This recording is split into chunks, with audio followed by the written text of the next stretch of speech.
की कर लेते हैं। उत्तर प्रदेश में 10 सीटों पर उपचुनाव होने हैं और उन 10 सीटों में से अयोध्या की मिल्कीपुर सीट सबसे हॉट सीटों में से एक है और यह माना जा रहा है कि समाजवादी पार्टी इस सीट पर फैजाबाद के सांसद अवधेश प्रसाद के बेटे अजीत प्रसाद को चुनावी मैदान में उतारेगी। मगर चुनाव से पहले ही यहां जबरदस्त सियासत शुरू हो चुकी है। अजीत प्रसाद पर अपहरण करके मारपीट का आरोप लगा और यह आरोप लगाया है किसान रवि तिवारी ने। पूरा कलंदर में के गांव पलिया रिसाली हनुमत नगर में रवि तिवारी रहते हैं और उनका आरोप है कि 21 सितंबर की दोपहर स्टेट बैंक सिविल लाइन के सामने वो खड़े थे, जहां से अजीत प्रसाद, राजू यादव और 15 से 20 अज्ञात लोगों ने मेरा अपहरण किया। अजीत प्रसाद ने मेरे सर पर पिस्टल रखी, मुझे रकाबगंज की ओर मारपीट करते ले गए। तहसील के पास गाड़ी खड़ी करके 1 लाख रुपए वापस लेने का वीडियो बनाया। जान से मारने की धमकी देते हुए गाड़ी से उतार भी दिया। अब सवाल यह है कि आखिर रवि तिवारी को अजीत प्रसाद ने क्यों धमकाया और क्यों मारपीट की।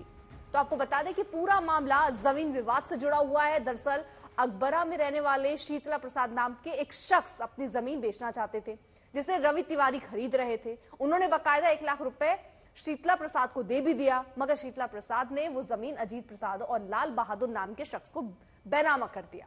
रवि तिवारी इसी बात का विरोध कर रहे थे और आरोपों के मुताबिक इसलिए अजीत प्रसाद ने उनसे मारपीट की। अब सवाल यह है कि उपचुनाव से पहले समाजवादी पार्टी के भावी उम्मीदवार पर इतने गंभीर आरोप क्या समाजवादी पार्टी को नुकसान पहुंचाएंगे। बीजेपी कह रही है कि जब भी समाजवादी पार्टी राजनीतिक तौर पर थोड़ी मजबूत होती है, उनका आपराधिक चरित्र सामने आ जाता है। और समाजवादी पार्टी कह रही है कि समाजवादी पार्टी के खिलाफ जानबूझकर साजिशें रची जा रही हैं।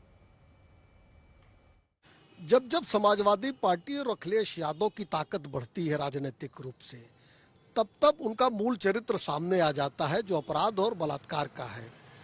और अयोध्या में प्रभु राम की नगरी में उनके सांसद अनाचार कर रहे हैं। पहले मुईद खान को संरक्षण दिया, अब उनके बेटे का जो गुंडा वसूली का विषय सामने आया है, उस पर एफआईआर दर्ज कर ली गई है। और उत्तर प्रदेश में भारतीय जनता पार्टी की सरकार है, योगी आदित्यनाथ की सरकार है। कोई भी अगर कानून को हाथ में लेगा, चाहे उसका पिता सांसद भी हो, तो कार्रवाई सुनिश्चित की जाएगी। आप लोग जानते हैं कि मिल्कीपुर में चुनाव है। अवधेश जी वहाँ के लोकप्रिय नेता हैं। इधर उनका नाम और बड़ा है, सम्मान और बड़ा है। भारतीय जनता पार्टी परेशान है, इसलिए 2 राज्यों के चुनाव जब हुए तो उनके साथ उपचुनाव घोषित नहीं हुए।